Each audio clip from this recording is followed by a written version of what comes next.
मुनयोथ सिद्धा सत्वैकतानमतयो वचसाम प्रवाहे। प्रहलाद जी ने कहा, प्रभु आपकी सबने स्तुति की, मैं क्या अबोध हूं, मैं क्या कहूं। भगवान ने कहा, बेटा प्रहलाद, तुमने अपनी भक्ति से मुझे जीत लिया, पुत्र कुछ मांग लो। देखो भगवान कह रहे हैं पुत्र कुछ मांग लो प्रहलाद को। प्रहलाद जी कह रहे हैं, प्रभु कभी कुछ मांगने की इच्छा ना हो ऐसा वरदान दे दीजिए आप हमें, आपसे कभी कुछ मांगने की इच्छा। भगवान से भी कुछ ना चाहो। आजकल लोग मंदिर गए, भगवान ये दे दो वो दे दो, भिखामंगों की तरह मांगते ही रहते हैं, हे भगवान ये दे दो ये दे दो। अरे मांगने ही हमेशा जाते हो, कभी मिलने भी जाया करो। प्रभु आज हम आपसे कुछ मांगने नहीं आए, और मांगने जाओगे भगवान कहेंगे आ गए भिखमंगे, और कोई काम है ही नहीं। भिखमंगा बन के ना जाओ, प्रभु का दर्शन कर लो, प्रेम से जाओ। देखो स्वार्थ, देखो अच्छा ही बताओ, पति और पत्नी के बीच में स्वार्थ होना चाहिए क्या? रिश्तों में स्वार्थ होना चाहिए क्या? ये उत्तर मांग रहा हूं मैं आपसे। क्या माँ बेटे के बीच में स्वार्थ होना चाहिए? क्या बाप बेटे में स्वार्थ होना चाहिए? जहां रिश्तों में स्वार्थ नहीं होता ना, वो रिश्ते बहुत अच्छे होते हैं और बहुत लंबे चलते हैं, क्योंकि उनमें क्या नहीं है? स्वार्थ। जरा सोचिए कि पति पत्नी में स्वार्थ आ जाए तो रिश्ते टूट जाएंगे। पति पत्नी में स्वार्थ अच्छा नहीं होता, माँ बेटे में, भाई भाई में स्वार्थ अच्छा नहीं होता, तो भला भक्त और भगवान में स्वार्थ कैसे अच्छा हो जाएगा? इसलिए भगवान के भक्त में क्या नहीं होना चाहिए? अरे स्वार्थ क्या, भगवान से क्या मांगूं? अच्छा ये बताओ, बिना मांगे ईश्वर ने आपको कुछ दिया है कि नहीं? ये आंखें आपको भगवान ने बिना मांगे दी हैं। ये आंखें तब दे दी थी जब आप मांगने के लायक भी नहीं थे। ये पांव तब दे दिए थे जब तुम मांगना भी नहीं जानते थे। बिना मांगे तुम्हें भगवान ने इतना सुंदर जीवन दिया है, अब क्या मांगते हो?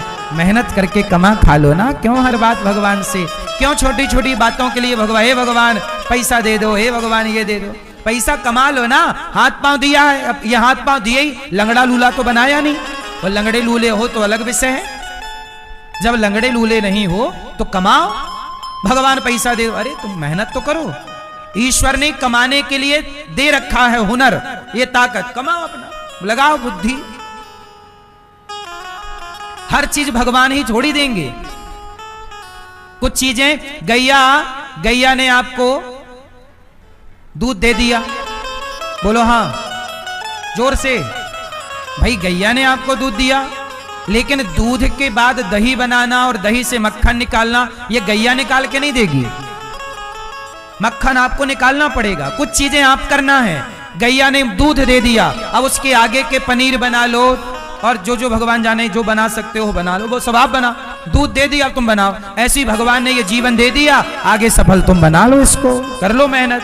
हर चीज भगवान थोड़ी। अब गैया से कहो तूने दूध तो दिया गैया, तूने घी नहीं दिया है, कैसी गैया है घी नहीं देती, है पागल। गैया ने दूध दे दिया, अब घी बनाने का हुनर तुमको आना चाहिए। ऐसे ईश्वर ने जीवन दे दिया, अब कामयाबी का हुनर तुम्हारे अंदर होना चाहिए। अब तुम हर बात के लिए भगवान को दोषी बनाते हो। अब लोग कहते हैं भगवान होते तो इतनी गरीबी क्यों होती? अरे नालायको, गरीबी भगवान के कारण नहीं है, तुम्हारी मूर्खता अकर्मण्यता के कारण गरीबी है। तुम करते धरते कुछ नहीं, दिन भर खटिया तोड़ते हो, वो दोष भगवान को देते हो। करो ना मेहनत। क्यों भैया? जो मेहनत कर रहा है वो सफल है कि नहीं? और जो नहीं कर रहा वो आज भी भगवान को गालियां दे रहा है। हर चीज भगवान नहीं करेंगे, तो कुछ तुम भी कर लो। भगवान ने अर्जुन को क्या कहा? लड़ तू, महाभारत में गांडीव तू उठा, मैं नहीं उठाता, मैं तुझे सपोर्ट करूंगा पीछे से। कुछ काम आपको ही करने होंगे, लेकिन आज का आदमी इतना निकम्मा हो गया, अपना कर्म नहीं करता, वो दोष भगवान को देता, भगवान ने नहीं दिया, भगवान ने, अरे भगवान ने तो जीवन दे दिया पागल, और क्या चाहता है? एक आदमी बोला भगवान होते तो बलात्कार ना होते, पागल कहीं का। बलात्कार भगवान ने बोला था कि करो बलात्कार, तुमने संस्कार देना बंद कर दिया आज के लोगों को, इसलिए बलात्कार हो रहे हैं। तुमने अपनी औलादों को संस्कार कहां दिया है? नारियों को समझने की, नारी का सम्मान करने की ताकत, हुनर ज्ञान कहां दिया? दिया होता तो बलात्कार ना होते। हर चीज के दोषी भगवान नहीं है।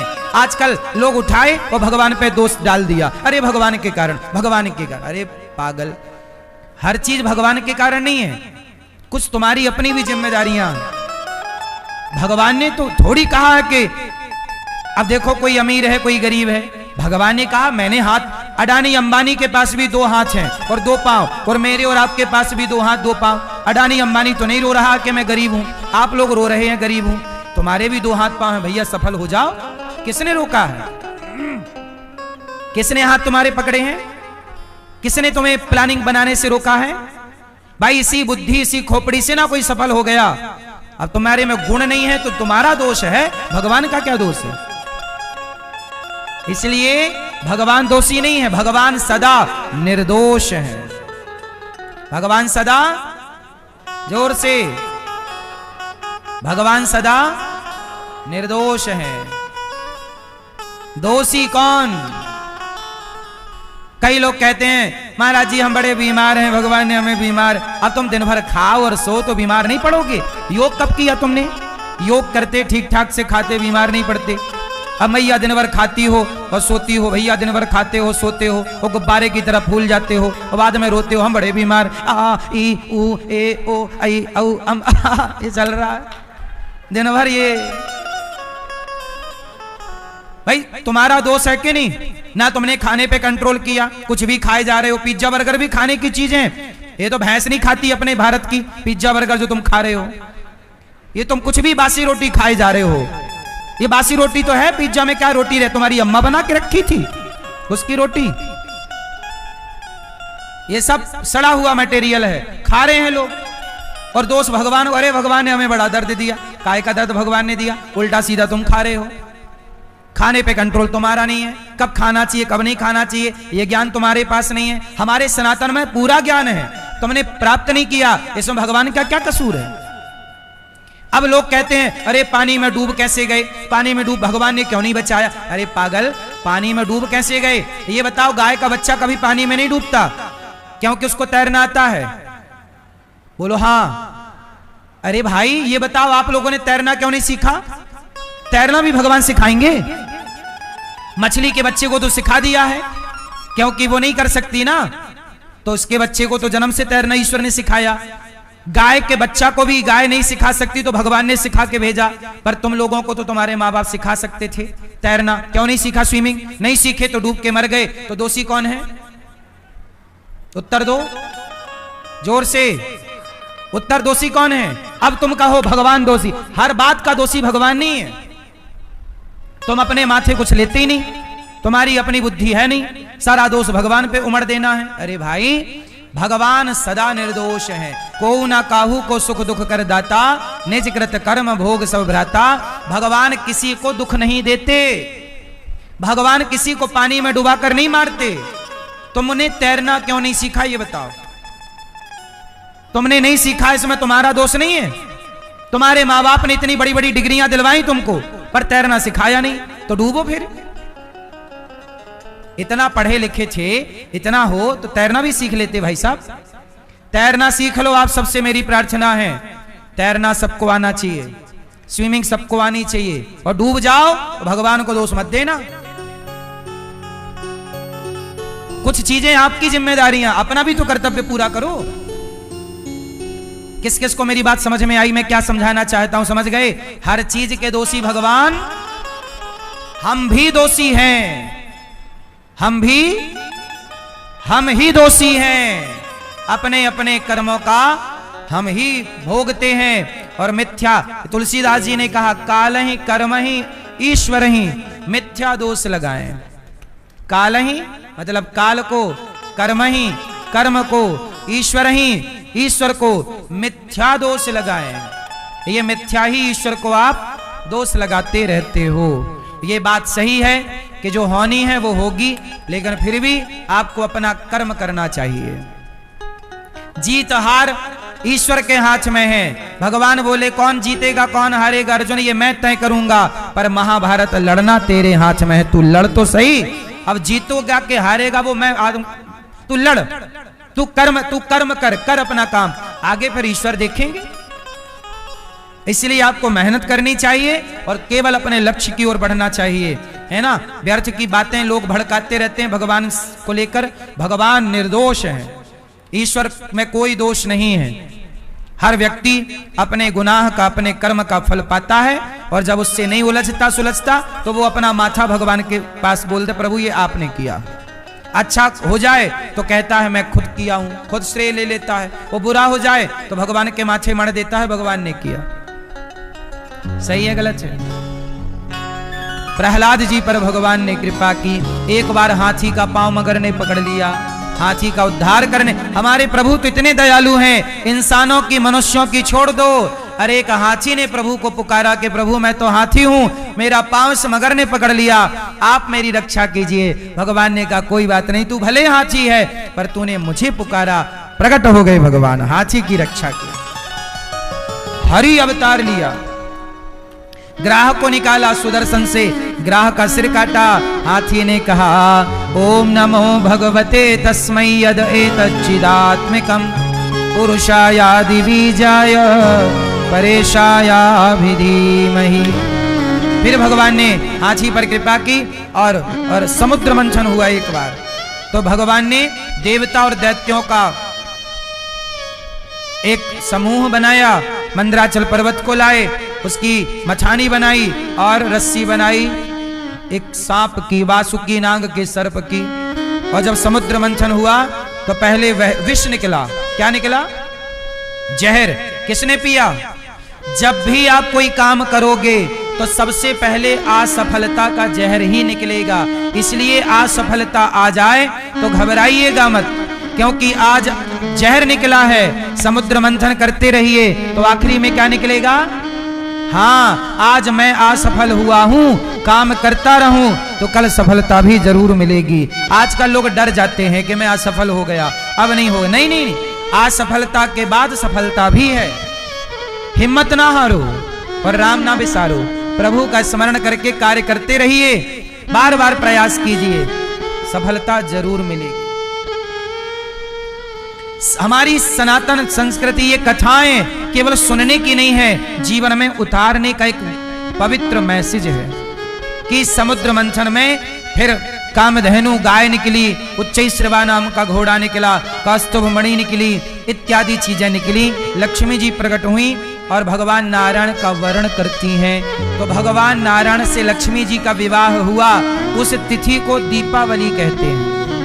इसलिए लोग कहते हैं ना दीपावली में राम जी आए। ये निबंध में आप लोग ऐसे लिखते हैं राम जी आए इसलिए दीपावली, पर यह बात गलत है। पर निबंध में आपको ऐसे लिखना पड़ेगा, राम जी आए इसलिए दीपावली नहीं मनाई जाती। यदि राम जी आते तो राम की पूजा होनी थी ना दीपावली में, पर पूजा तो लक्ष्मी जी की होती है, और लक्ष्मी और गणेश जी की होती है। जबकि लक्ष्मी नारायण की पूजा होती है। सही तो यह है कि लक्ष्मी नारायण का विवाह हुआ था दीपावली के दिन, तो लक्ष्मी ने माला पहनाया था, वरण किया था, तो लक्ष्मी और भगवान नारायण का विवाह, इसलिए दीपावली मनाई जाती है। फिर गणेश जी का क्या लेना देना है? तो गणेश जी क्यों है ये मैं आपको समझा दूं। लक्ष्मी जी की पूजा गणेश जी के साथ होती है। क्यों? लक्ष्मी जी धन की माता हैं और गणेश जी बुद्धि के देवता हैं। लक्ष्मी जी कहती हैं कि जिसकी बुद्धि गणेश जैसी तेज होगी उसी के पास मैं रहूंगी, और जिसके पास बुद्धि नहीं होगी। इसलिए देखिएगा, लक्ष्मी धनवान वही लोग हैं जिनके पास बुद्धि है, और जिनके पास बुद्धि नहीं है वो धनवान। इसलिए लक्ष्मी हमेशा बुद्धिमान के पास होती है।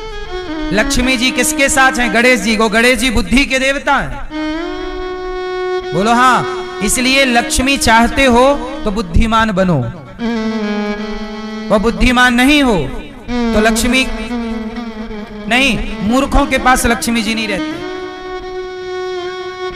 बोलो हाँ। इसलिए जिन्होंने जितनी बुद्धि चलाई वो उतने धनवान होते चले गए, बोलो हाँ। आप भी चलाओ, बुद्धि से काम करो, विवेक से काम करो, अच्छी प्लानिंग करो, अच्छी क्वालिटी क्वांटिटी मेंटेन करो, अच्छा काम करो।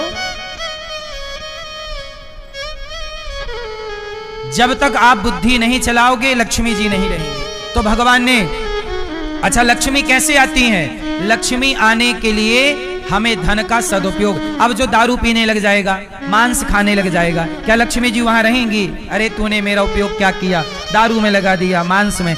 लक्ष्मी चाहती हैं कि जो मेरा सदुपयोग करेगा मैं वहां दौड़ के चली जाऊंगी। इसलिए मैं आपसे निवेदन करता हूं कि किसी भूखे को रोटी देना सीखो, किसी प्यासे को पानी देना सीखो, किसी का भला करना सीखो। जब आपका पैसा किसी की मदद में लगता है, किसी भूखे की भूख मिटाने में लगता है, तो लक्ष्मी जी कई गुना होकर के आपके पास आ जाती हैं कि तूने मेरा सदुपयोग किया है। और बुद्धिमान कौन है? जो मांस खरीद रहा है पैसे से, तो मांस खरीद लिया, पैसे भी गए और मांस के रूप में पाप कमाया। तो जो पैसे को पाप में लगा रहा है वो बुद्धिमान नहीं हो सकता।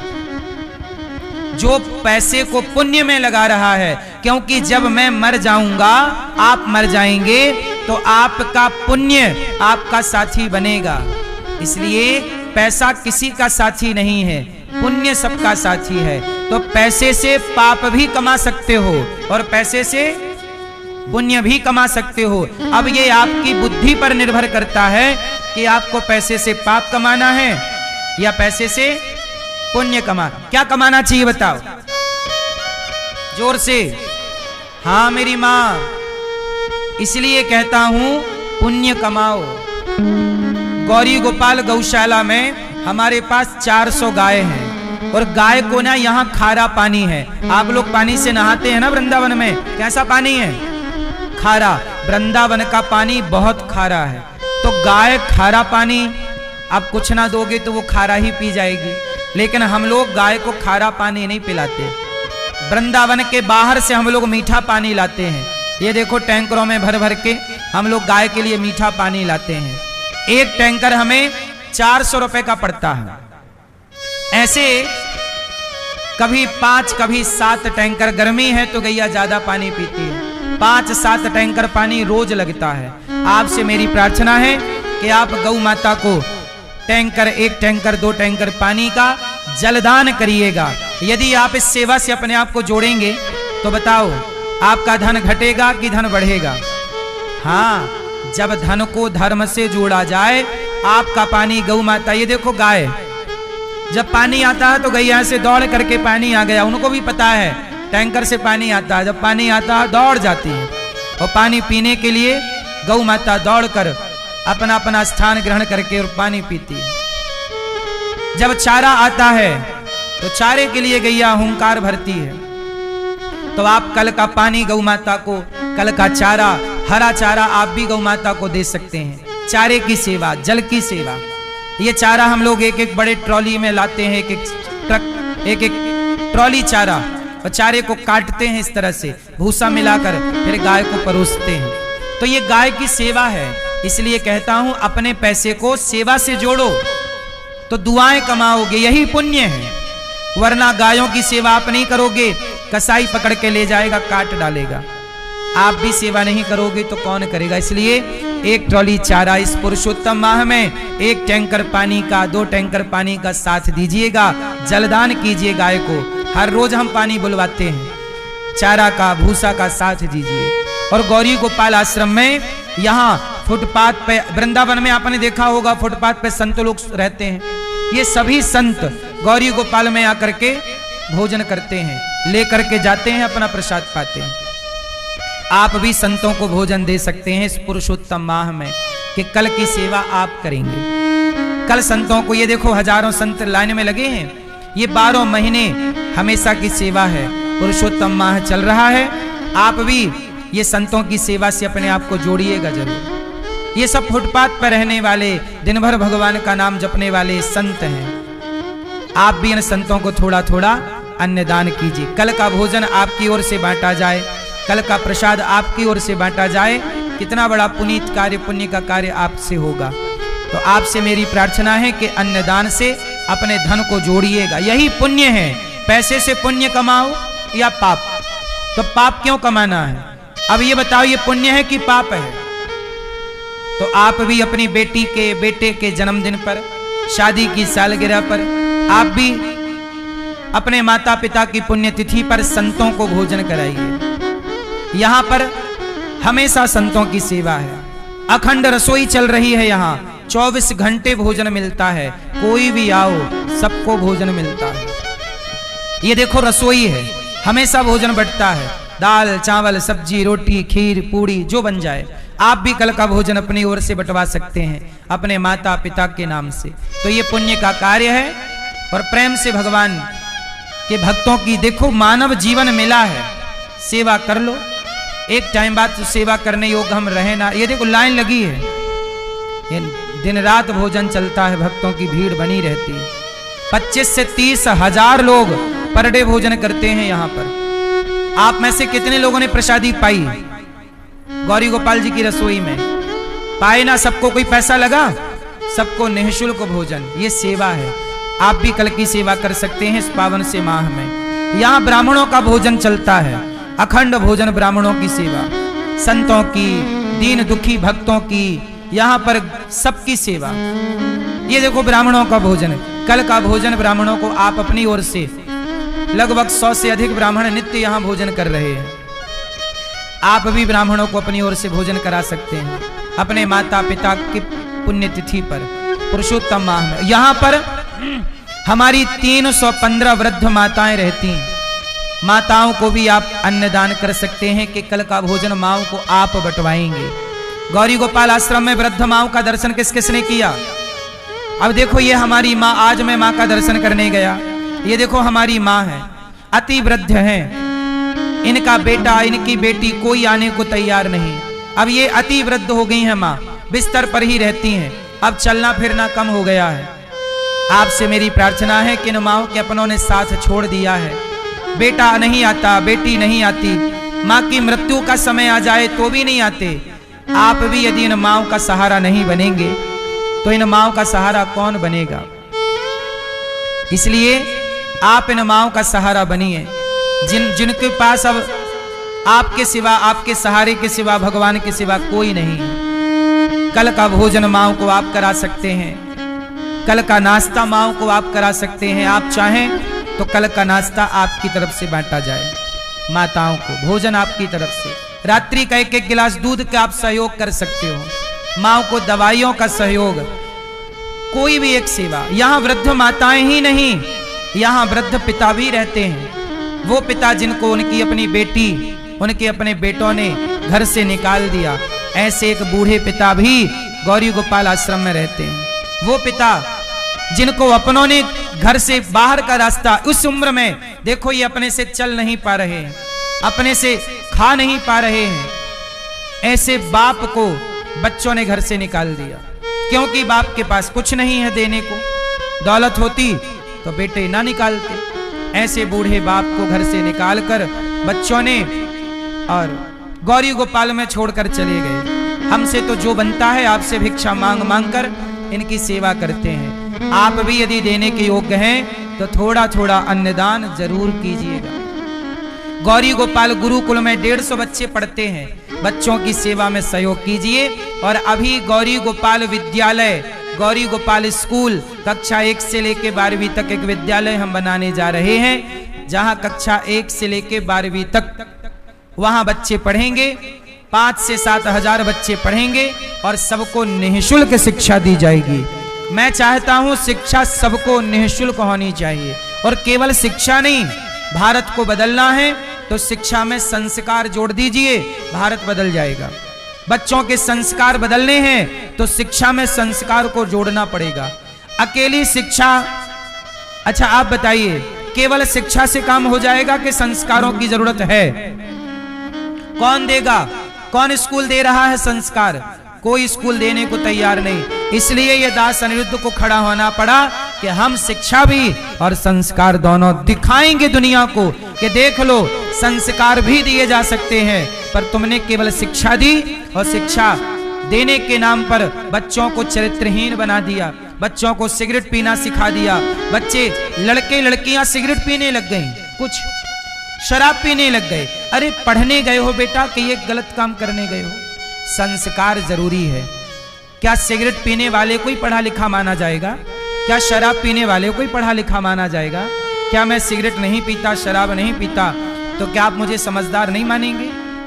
समझदार वो नहीं है जो चरित्रहीन हो रहे हैं। आधुनिकता के नाम पर, माई लाइफ माई चॉइस के नाम पर समझदार वो हैं जो आज 21वीं सदी में अपने चरित्र को बचाए रखा है, अपने संस्कारों को बचाए रखा है। तो मेरी इच्छा है कि शिक्षा संस्कार युक्त होनी चाहिए। मैं एक विद्यालय बना रहा हूं।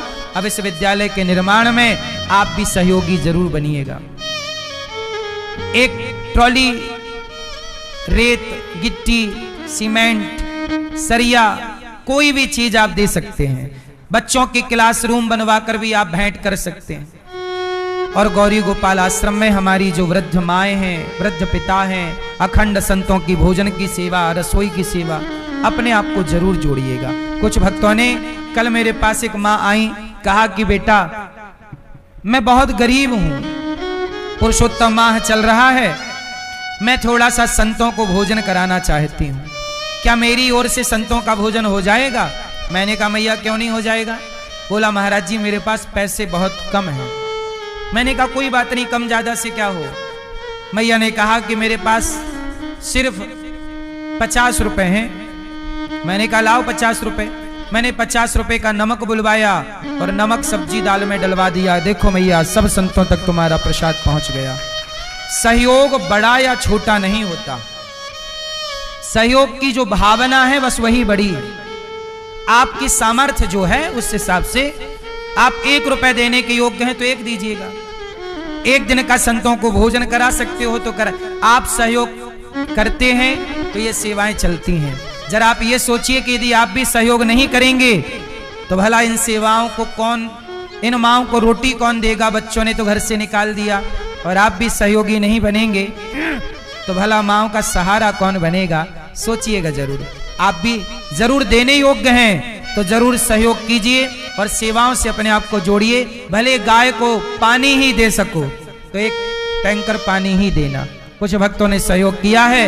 आओ नाम सुने उन दानवीर महापुरुषों के जिन्होंने धन को धर्म से जोड़ा है। बोलिए सदगुरुदेव भगवान की उपस्थित सभी श्रद्धालु जनों को जय श्री कृष्णा। चैनल के माध्यम से घर बैठकर कथा का रसपान कर रहे आप सभी श्रद्धालु जनों को जय श्री कृष्णा। व्यासपीठासीन सेवा की प्रतिमूर्ति पूज्य श्री महाराज जी के चरणों में कुटचा नमन वंदन। आपने अभी श्रवण किया कि किस प्रकार जरूरतमंद वृद्ध माताओं की सेवा और विभिन्न प्रकार के सेवा प्रकल्प यहाँ पर चलाए जा रहे हैं। कुछ महानुभावों ने अपना सहयोग इन सेवाओं तक पहुंचाया, उनके नाम श्रवण करते हैं और बिहारी जी से प्रार्थना करते हैं आप सभी दानदाताओं के घर बिहारी जी की कृपा बनी रहे।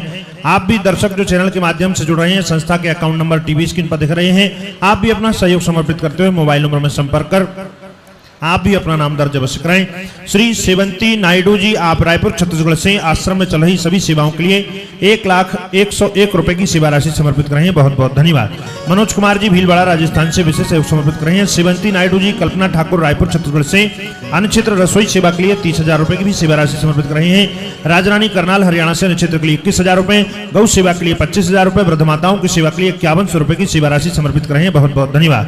ओमवती जी भिवानी हरियाणा से 5,000 रुपए, स्वर्गीय शकुंतला कपूर दिल्ली से गौदान के लिए 25,000 रुपए, नंदा फैमिली जी एवं नंदिका गाजीवास से विशेष सहयोग समर्पित कर रही है। महिला मित्र मंडल अलवर से 4,000 रुपए, सुनहरी लाल लता जी हाथरस से 11,100 रुपए, आशा रानी जी पंजाब से 11,000 रुपए, छेदीलाल जायसवाल जी महाराष्ट्र से विशेष सहयोग, मोहित कुमार जी सरपा राजनांदगांव छत्तीसगढ़ से अनुक्षेत्र के लिए आप भी 11,000 रुपए की सेवा राशि समर्पित कर रहे हैं, बहुत बहुत धन्यवाद। आप सभी दानदाताओं को पुनः बहुत बहुत धन्यवाद, बहुत बहुत साधुवाद ऐसी पावन पुण्य सेवाओं से जुड़ने के लिए और अपना सहयोग इन जरूरतमंदों तक पहुंचाने के लिए। जो दर्शक चैनल के माध्यम से जुड़ रहे हैं आपसे भी निवेदन करता हूं, यदि आप भी पावन पुण्य सेवाओं से जुड़ना चाहते हैं, संस्था के अकाउंट नंबर टीवी स्क्रीन पर दिख रहे हैं, आप अपना सहयोग समर्पित करते हुए मोबाइल नंबर में संपर्क कर आप भी अपना नाम दर्ज अवश्य कराएं। आगामी पोथी पाठ का रजिस्ट्रेशन करा सकते हैं। 26 मई से पुनः यहाँ श्रीमद् भागवत कथा के मूल पाठ पोथी पुराण बिठाले जाएंगे, तो अपने पूर्वजों की प्रसन्नता घर में सुख शांति के लिए पोथी पाठ के यजमान बन सकते हैं। व्रत 84 को 27 अक्टूबर से 2 नवंबर होने जा रही है, उसका भी रजिस्ट्रेशन करा सकते हैं। और यहाँ पर कुछ गरीब कन्याओं का विवाह होने जा रहा है, 101 गरीब कन्याओं का विवाह होने जा रहा है, उस पावन पुनीत कन्यादान की सेवा से भी आप अपने आप को जोड़ सकते हैं। आइए इसी क्रम के साथ चलते हैं पूज्य श्री महाराज जी के चरणों में। जय श्री कृष्णा, जय श्री राधे। आने वाले महीनों में 101 गरीब बेटियों का विवाह यहाँ से होगा। आप भी किसी एक बेटी का सहारा बने और आप भी अपने आप को इन सेवाओं से जोड़ें। भगवान ने राजा बलि पर कृपा करने के लिए वामन अवतार लिया। राजा बलि पर कृपा की, मत्स्य अवतार लेकर भगवान ने कृपा की। फिर भगवान सूर्य वंश में प्रभु राम आए। राम लक्ष्मण भरत शत्रुघ्न ने, राम ने रावण को मारकर, प्रभु ने रावण को मारकर धर्म की स्थापना की। आदौ राम तपोवनादिगमनम हत्वा मृगम कांचनम। राम जी राजा बने, सिया जी रानी बनी। और इन्हीं के वंश में, प्रभु के वंश में इन्हीं के वंश में राजा नभग के नाभाग अम्बरीश, जिन्होंने एकादशी का व्रत किया। फिर इन्हीं के वंश में आगे चल करके सगर, असमंजस, अंशुमान, दिलीप, भगीरथ, जिन्होंने गंगा जी को प्रकट किया। फिर प्रभु राम और राम जी राजा बने, सिया जी रानी बनी। बहुत सारी चर्चाएं कथा राम जी की कल हम विस्तार से कहेंगे। अब सूर्य वंश में भगवान ब्रह्मा से अत्रि, फिर चंद्रमा, बुध, पुरुरवा, आयु, नहुष से अति। इन्हीं के वंश में हो गए वसुदेव जी। वसुदेव जी का विवाह माता देवकी से हुआ। कंस ने 6 पुत्रों को मार दिया। 7वें में लक्ष्मण जी बलराम जी बनकर आए। भगवान ने देवकी के गर्भ से निकालकर रोहिणी माँ के गर्भ में ट्रांसफर किया और बलराम जी बलदाऊ भैया प्रकट हो गए। बोलिए बलदाऊ भैया की। इसके बाद भादों का महीना कृष्ण पक्ष की अष्टमी तिथि आई। रात्रि के 12 बजे भक्तों पर कृपा करने के लिए पृथ्वी की प्रार्थना, ब्राह्मण संतों की, भक्तों की प्रार्थना पर भगवान प्रकट हो गए। भादों का महीना तमद्भुतम बालकिमं भुजेक्षणं चतुर्भुजं शंख गदार युधायुधं श्रीवत्स लक्ष्मं गलशौभिकौस्तुभं पीतांबरं सांद्रपयोधि सौभगम। भगवान चतुर्भुज रूप में प्रकट भये और भगवान को लेकर वसुदेव जी चले। यशोदा माँ ने कन्या को जन्म दिया। श्री कृष्ण को रखकर कन्या को लेकर वसुदेव जी आए, पुनः जेल में बंद हो गए। कंस को पता चला 8वां गर्भ बेटी हुई है, पत्थर पर पटक दिया। हाथ से छूटकर कन्या आकाश में गई। तू मुझे क्या मारेगा कंस, तुझे मारने वाला प्रकट हो चुका है। और कन्या अपने निज धाम चली गई और सारे ब्रज में उत्सव चालू हुआ। अरे मैया बधाई हो, मैया बधाई। देख तने बुढ़ापे में रबड़ी सी रात में लड़ुआ सुलाला जायो। देख मैया बधाई हो। अब सारी सखियां आनंद बाबा बधाई लेने लगे। मैया ने लाला को दूध पिलाया, सेवा शुरू की। कईयों का दान, भूमि दान, स्वर्ण दान, नंद बाबा ने खूब दान पुण्य किया और बधाई लूटी। बधाई हो, बधाई हो।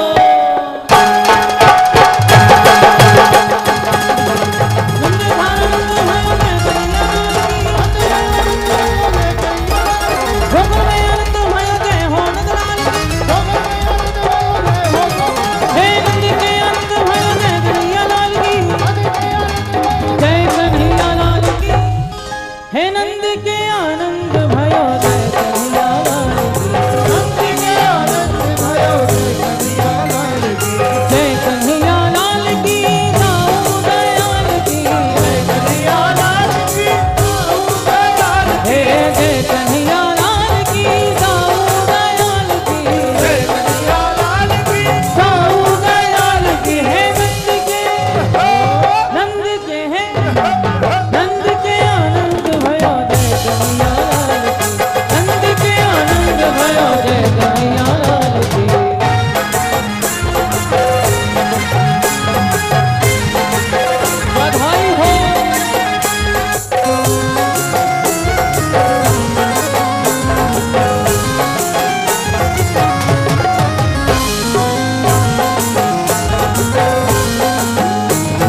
मंगलाचार बधावो गोविंद गोकुल आयो गोविंद गोकुल आयो गोविंद गोकुल आयो गोविंद गोकुल आयो।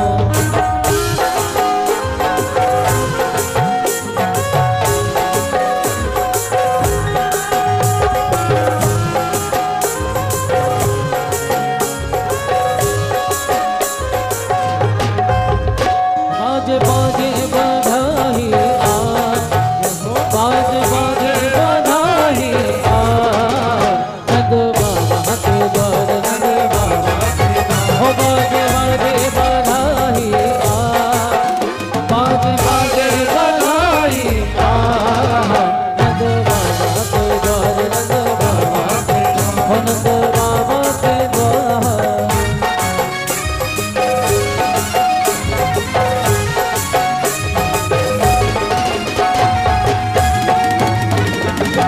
बधाई हो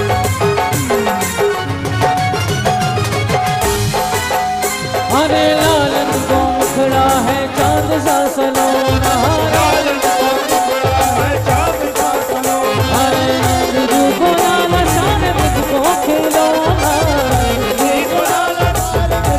खिलौना ब्रजवासियों का या रंगला है ब्रजवासियों का या सरदार नंद बाबा के द्वार हो बाजे बाजे बधाई आ बाजे बाजे बधाई आ नंद बाबा के द्वार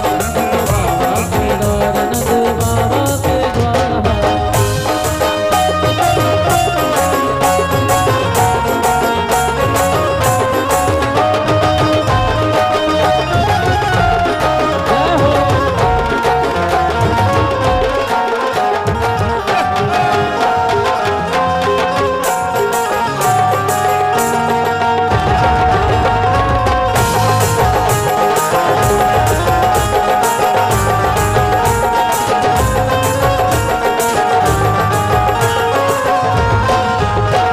जय हो मुखड़ा तेरा मीठी सी मुस्कान है मुखड़ा तेरा मीठी सी मुस्कान है रूप तेरा देख के रंग तेरा देख के भगत सारे हैरान है हाँ रूप तेरा देख के रंग तेरा देख के भगत सारे हैरान है। और आइए चलो दोनों हाथ उठाते हुए सभी लोग बोलेंगे हे तेरी मैया बधाई दे तेरी मैया दे तेरी मैया बधाई दे तेरी मैया हो तेरी हो तेरी हो तेरी गोद में आयो लाल बधाई दे तेरी मैया तेरी गोद में आयो लाल बधाई दे तेरी मैया दे तेरी मैया बधाई दे तेरी मैया दे तेरी मैया बधाई दे तेरी मैया हो तेरी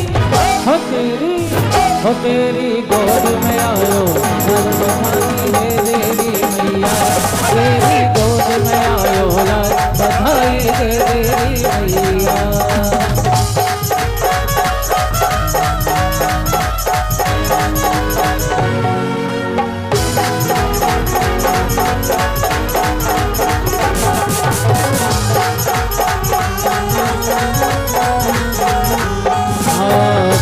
मोगोवन धन भैया लहंगा चुनरी साड़ी दे मोगोवन धन भैया लहंगा चुनरी साड़ी हाँ कंजूसी से काम चलेगा दे दे मोटर गाड़ी कंजूसी से काम चलेगा दे दे मोटर गाड़ी हो झूले हो झूले हो झूले पलना में लाल बधाई दे तेरी मैया झूले पलना में गोपाल बधाई दे तेरी मैया दे तेरी मैया बधाई दे तेरी मैया दे तेरी मैया बधाई दे तेरी मैया। तेरी गोद में आयो लाल बलारी मेरी मैया, तेरी गोद में आयो लाल बलारी मेरी मैया।